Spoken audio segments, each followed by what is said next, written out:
I'm Jasmine Robertson, Curator of Exhibits at the Colorado Railroad Museum. Thank you for joining me for this Small Wonders episode featuring the museum's newest exhibit, Hidden from History, A Century of Women in Railroading, which opened at the museum in October of 2024. The exhibit chronicles the many contributions of women to railroads through their roles in telegraphy, engineering and design, and hospitality, to name just a few, from the 1870s through the 1970s. One of the first railroad-related jobs that became available to women was telegraphy. Railroads in the United States first started using the telegraph as a tool for train dispatching in the 1850s. While men were off fighting in the Civil War in the 1860s, women were needed to fill the role of telegraph operator. This was a role women continued in through the 19th and 20th centuries, as railroads found they could pay women less than men. Telegraph work was often remote, and the work shifts could be very long. In many instances, these telegraph operators worked out of their homes, typically co-located in railroad depots, where they balanced their full-time job duties with full-time motherhood duties.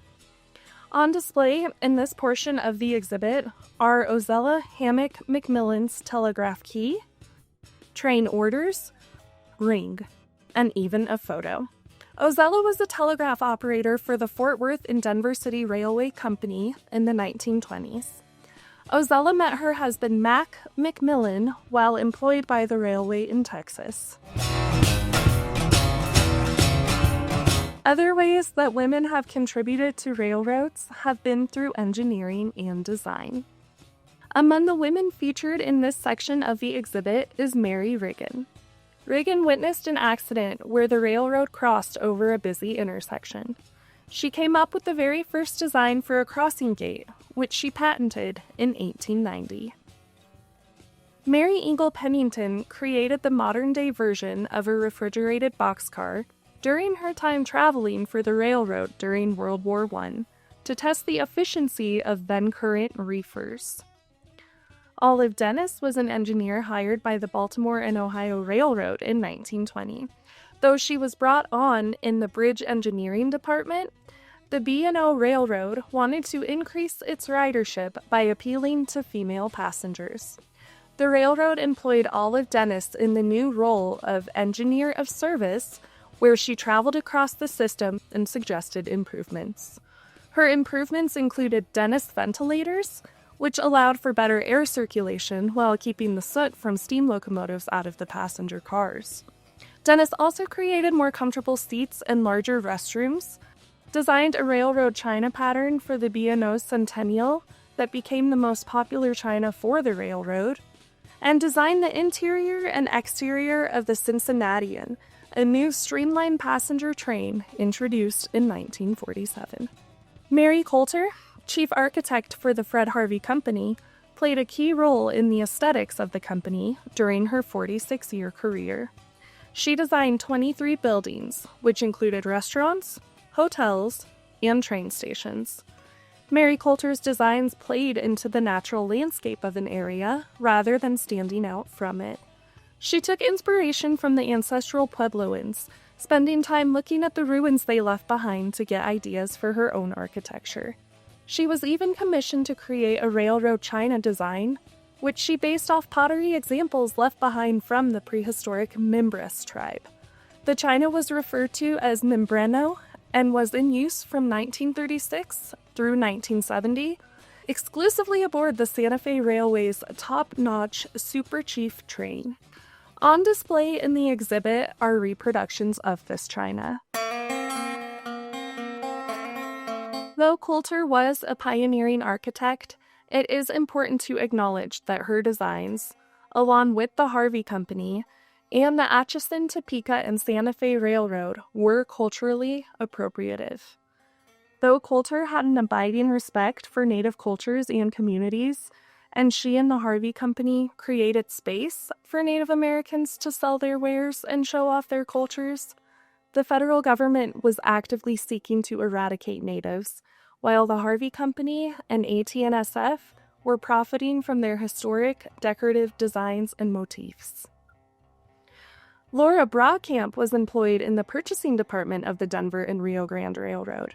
She designed the streamlined Rio Grande monogram for an order of headrest covers, but it was so well received that it became the railroad standard in 1939.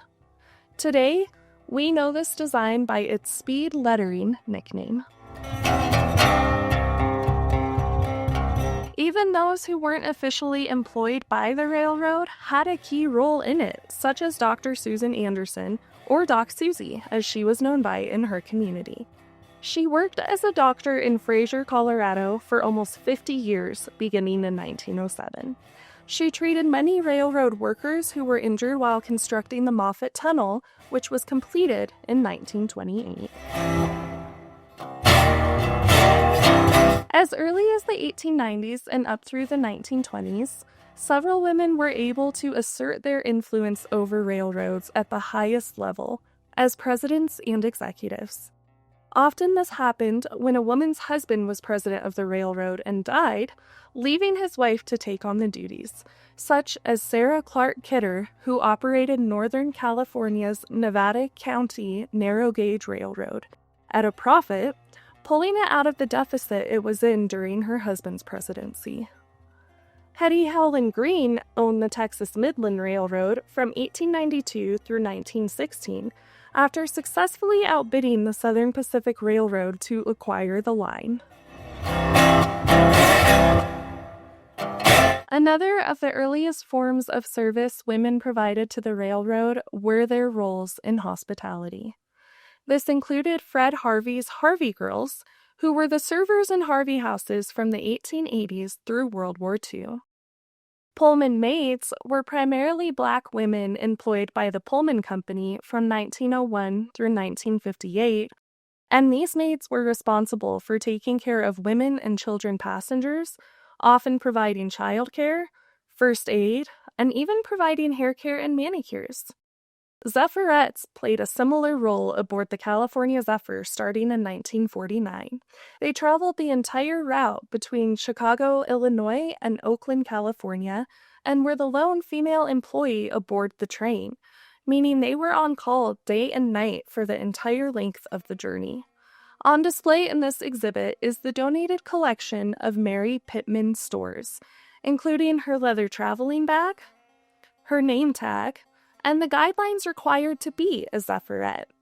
These guidelines included physical appearance, such as no glasses being permitted, and the women had to be able to fit into the regulation uniforms with little to no alteration. The guidelines also included the temperament women should have for this position, such as being warm and likable immediately, rather than being someone one must learn to like. In fact, all these hospitality roles required extremely high standards from the women employed. Pullman maids, for instance, were subject to house calls, where Pullman officials determined if their house was kept clean enough for them to have the role of maids aboard the trains. The World Wars were a turning point for women's employment by railroads. Men going off to fight in the wars left a labor shortage that women filled. During the first 9 months of 1918, the number of women working in the railroad industry increased by 66%. Women worked in jobs that they had worked before, including office settings and as telegraph operators, but they also began working in mechanical shops and along railroad rights of way. These women in the workforce dropped down after the men returned home from the war and took back their previous jobs. During World War II, women were again called on to fill the void created by men fighting. By the end of the war, 250,000 women were working for the railroad. In the museum's collection are employee newsletters from the Denver and Rio Grande Western called the Green Light Newsletter, including the wartime years. These newspaper stories highlight the various women and roles they took on for the railroad across the states the railroad operated in. These articles show pride in the work the women were doing, and the ways in which they served their nation during the war. Again, at war's end, women were pressured to leave the workforce, and by 1948, there were only 122,000 women employed. The Greenlight newsletter also demonstrates the expectations that society placed on these women in returning home, such as with this article of a woman who was looking forward to no longer working when her husband returned. Women were instrumental in the success of America's railroads, from building track, riding the trains as passengers, and being used in advertisements to encourage passengers to take the train. They were telegraph operators, station agents, railroad presidents, hospitality workers, designers, and they also willingly stepped into the workforce en masse during both world wars. Though women faced discrimination while employed by the railroads and had to abide by high standards for their work, often much higher standards than men were subjected to for similar work, they fought for the right to do the same jobs men were doing. It wasn't until 1964, with the passage of the Civil Rights Act, that it became illegal to not employ individuals based on their race, religion, or sex, though not all railroads followed the law at first. Leah Rosenfeld, who worked for the Southern Pacific Railroad, continually applied for a promotion to a station agent/telegrapher position, yet was repeatedly denied. She sued the company in 1968 after yet another failure for a promotion when the Southern Pacific Railroad hired a less qualified man for the role. She won her case, setting a precedent for future women's employment opportunities on railroads. Edwina Justice, hired on as the first Black woman locomotive engineer for the Union Pacific in the 1970s, showed just how far women have come in the industry, though she still faced discrimination herself. Thank you so much for joining me as we have toured and discussed the many contributions of women to railroads from the 1870s through the 1970s, as highlighted in the Colorado Railroad Museum's Hidden from History exhibit. If you haven't yet seen the exhibit in person, it will remain on display through August of 2025. We'll see you next time.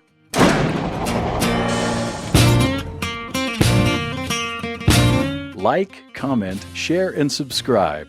Commenting and sharing in particular may qualify as virtual engagements for important funding programs like the SCFD.